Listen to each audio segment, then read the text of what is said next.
সব family support করে না। স্পেশালি আমার বাবা আমাকে প্রচুর সাপোর্ট করে। গুড বাজও খেয়েছি, ব্যাড বাজও খেয়েছি, প্রতারকের শেষ নেই। আমি এই প্ল্যাটফর্মের বিষয়ে তেমন কিছু জানতাম না। আমি আজকে আমার কলিগের সাথে এসে যেটা দেখলাম, মানে এত ভালো একটা প্ল্যাটফর্ম হতে চলেছে, এত ভালো অর্গানাইজেশন অ্যান্ড হচ্ছে অনেক বড় বড় আর্টিস্টরা কাজ করছে, নতুন আর্টিস্টরাও কাজ করছে। আর ওনাদের সুবিধা হচ্ছে কি, ওনারা নতুন যেই মানে নতুন মুখগুলি ওনারা কাজ করার সুযোগ দিচ্ছে। এটা একটা অনেক ভালো একটা মানে প্ল্যাটফর্ম, আর এটা আমাদের জন্য অনেক ভালো একটা চান্স।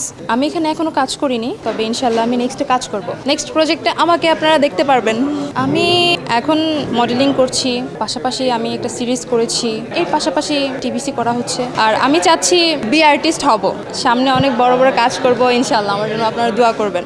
আমি আমার সাইড থেকে ফুললি প্রস্তুত। আমি আরেকটা কথা বলি, আমার হোম ডিস্ট্রিক্ট হচ্ছে ময়মনসিংহ। আমি ময়মনসিংহ থেকে ঢাকায় এসেছি শুধুমাত্র আমার এই প্রফেশনের জন্য। সো আমাকে আপনারা সাপোর্ট করবেন। আসলে যদি সত্যি বলে, এখানে অনেক ভালো মন্দ মিলিয়ে অনেক কিছু হয়েছে। জার্নিটা মিডিয়া ইন্ডাস্ট্রিতে কাজ যারা করে সব ফ্যামিলি সাপোর্ট করে না, বাট আমার ফ্যামিলি বেসিক্যালি আমার বাবা, স্পেশালি আমার বাবা আমাকে প্রচুর সাপোর্ট করে। উনি আমাকে অনেক সাপোর্ট করেছে, যার জন্য আমি আজকে এখানে এসেছি। আমি কাজ করার সুযোগ পাচ্ছি, সামনে আমি অনেক কাজ করব ইনশাল্লাহ। এখানে গুড বাজও খেয়েছি, ব্যাড বাজও খেয়েছি।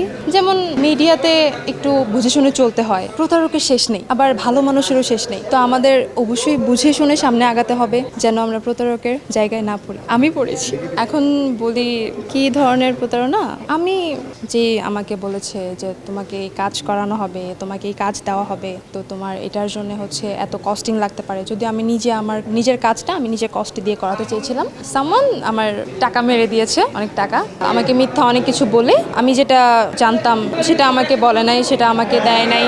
আমি অনেক কিছু অ্যারেঞ্জ করেছি, সেটা আমি কিছু পাই নাই। তখন আমি ভেবেছি যে আসলে এই সাইডটা হয়তো খুবই মানে ব্যাড বাজ দিবে, মনে হয় না এখানে ভালোভাবে কাজ করতে পারবো। এর মানে আছে না যে যেখানে মানুষ বিপদে পড়ে সেখান থেকে আবার কেউ ভালো একজন আসে উদ্ধার করে।